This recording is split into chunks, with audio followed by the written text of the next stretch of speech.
Baik, Assalamualaikum warahmatullahi wabarakatuh. Perkenalkan, nama saya Muhammad Fadli, NIM D022005, kelas Teknik Informatika A 2020.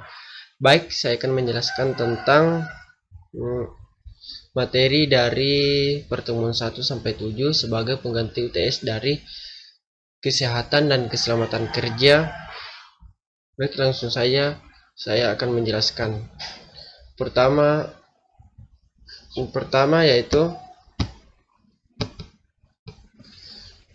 pengertian K3. Ketiga yaitu singkatan dari kesehatan dan keselamatan kerja. Yang pertama itu keselamatan kerja adalah sebuah kondisi di mana para karyawan terlindungi dari cedera yang disebabkan oleh berbagai kecelakaan yang berhubungan dengan pekerjaan. Yang kedua yaitu kesehatan kerja. Kesehatan kerja adalah sebuah kondisi di mana para karyawan terbebas dari berbagai penyakit fisik dan emosional yang disebabkan oleh pekerja. Selanjutnya yaitu tujuan dari kesehatan dan keselamatan kerja. Pertama itu mencegah terjadinya kecelakaan. Kedua, mencegah agar kecelakaan yang serupa tidak terulang kembali.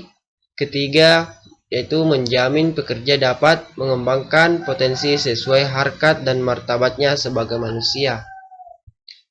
Selanjutnya yaitu dasar hukum kesehatan dan keselamatan kerja, yaitu pada Undang-Undang 1945, Undang-Undang nomor 14 tahun 1969 tentang ketentuan pokok mengenai tenaga kerja, dan Undang-Undang nomor 1/1970 tentang keselamatan kerja,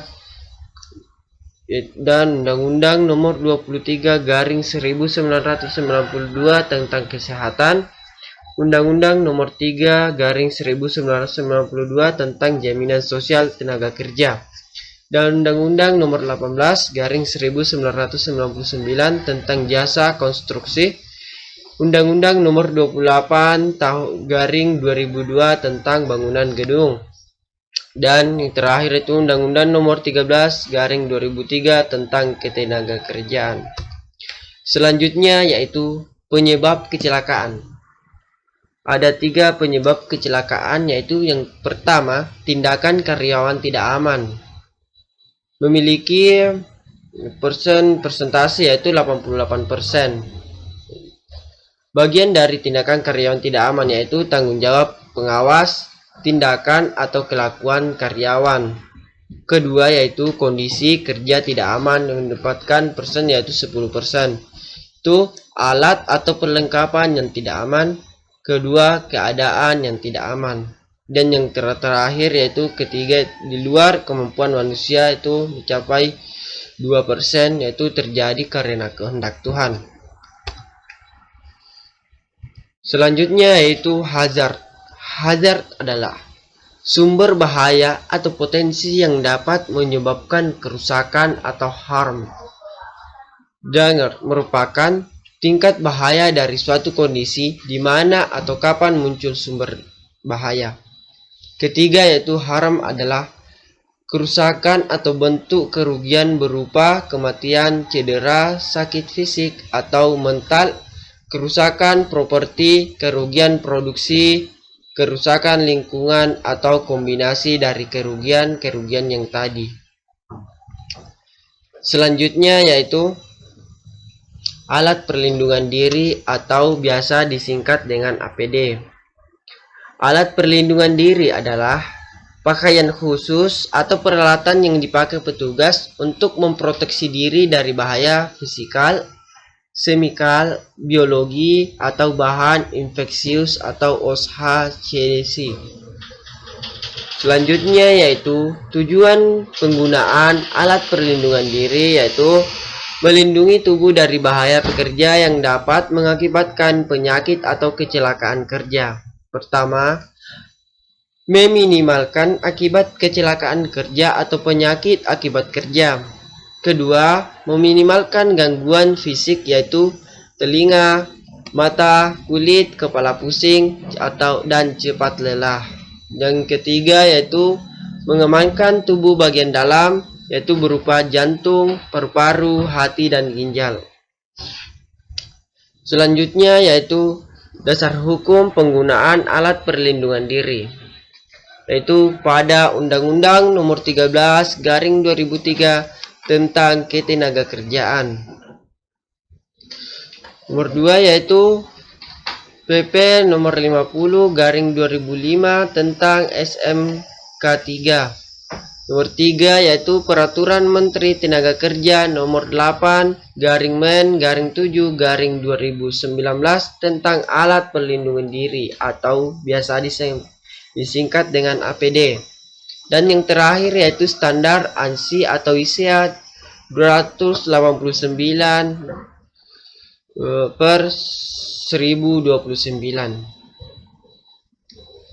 Selanjutnya yaitu pengertian bahan beracun dan berbahaya atau biasa disingkat dengan B3. Pertama yaitu menurut Bapedal 1995, B3 adalah setiap bahan atau sisa limbah suatu proses kegiatan produksi, baik pada skala rumah tangga, industri, pertambangan, dan sebagainya, yang mengandung bahan B3 karena sifat toxicity, flammability, reactivity, dan corrosivity, serta konsentrasi atau jumlahnya baik secara langsung maupun tidak langsung dapat merusak, mencemarkan lingkungan, ataupun membahayakan kesehatan manusia. Yang kedua yaitu berdasarkan Undang-Undang Nomor 32 Tahun 2009 tentang perlindungan dan pengelolaan lingkungan hidup, limbah, bahan berbahaya dan beracun yang selanjutnya disebut limbah B3 adalah sisa suatu usaha atau kegiatan yang mengandung bahan beracun dan berbahaya. Adapun dasar hukum dari bahan beracun dan berbahaya ini yaitu pertama, Undang-Undang Nomor 1 Tahun 1970 tentang Keselamatan Kerja, Undang-Undang Nomor 23 Tahun 1992 tentang Kesehatan, Undang-Undang Nomor 23 Tahun 1997 tentang Pengelolaan Lingkungan Hidup, Peraturan Pemerintah Republik Indonesia Nomor 74 Tahun 2001 tentang Pengelolaan Bahan Berbahaya Beracun. Selanjutnya yaitu jenis-jenis bahan bakar. Pertama itu bahan bakar padat. Bahan bakar padat adalah bahan yang mudah terbakar dalam bentuk padat. Kedua, bahan bakar cair. Bahan bakar cair merupakan bahan yang cukup sulit untuk ditangani, apalagi yang bersifat korosif, mudah meledak, dan mempunyai berat jenis yang lebih kecil dari air. Yang ketiga yaitu bahan bakar gas. Merupakan bahan yang sangat berbahaya karena bahan ini mudah meledak jika terjadi peningkatan suhu, peningkatan tekanan, dan terkena benturan. Selanjutnya yaitu pengertian ergonomi. Pertama yaitu definisi ergonomi menurut Wadsworth dan Kochurek 1997 adalah kajian yang integral antara pekerjaan, alat, tempat dan lingkungan kerja, yaitu lingkungan di mana pekerja dapat melakukan pekerjaannya dengan aman dan nyaman. Sedangkan menurut Charpanis 1985 yang dikutip oleh Sanders mengatakan, ergonomi ialah suatu cabang ilmu yang sistematis untuk memanfaatkan informasi mengenai sifat, kemampuan, keterbatasan, dan karakteristik manusia lainnya untuk merancang alat, mesin, pekerjaan, sistem kerja, dan lingkungan sehingga orang dapat hidup dan bekerja pada sistem itu produktif, efektif, aman, dan menyenangkan. Selanjutnya yaitu Sanders dan Mr. Cormick 1987 mendefinisikan ergonomi atau human factor dengan pendekatan 3 unsur yaitu pertama, fokus ergonomi. Fokus ergonomi adalah interaksi manusia dengan produk, peralatan, fasilitas, dan prosedur dan lingkungan kerja maupun tempat tinggal.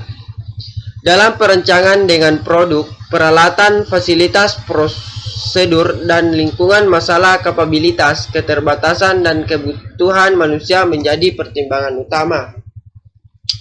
Tujuan utama ergonomi ada dua, yaitu meningkatkan efektivitas dan efisiensi dalam bekerja, termasuk di sini bagaimana penggunaan alat yang nyaman, mengurangi kesalahan, dan meningkatkan produktivitas. Selanjutnya itu bagian 2 itu adalah mengembangkan keselamatan, mengurangi kelelahan dan stres, penggunaan yang menyenangkan, meningkatkan kepuasan kerja, dan peningkatan kualitas hidup. Yang terakhir yaitu pendekatan ergonomi ialah secara sistematis menghasilkan informasi yang relevan tentang kapasitas manusia, keterbatasan, karakteristik, tingkah laku, motivasi untuk mendesain prosedur dan lingkungan yang digunakan. Baik, demikianlah penjelasan dari saya. Saya akhiri dengan ucapan Assalamualaikum warahmatullahi wabarakatuh.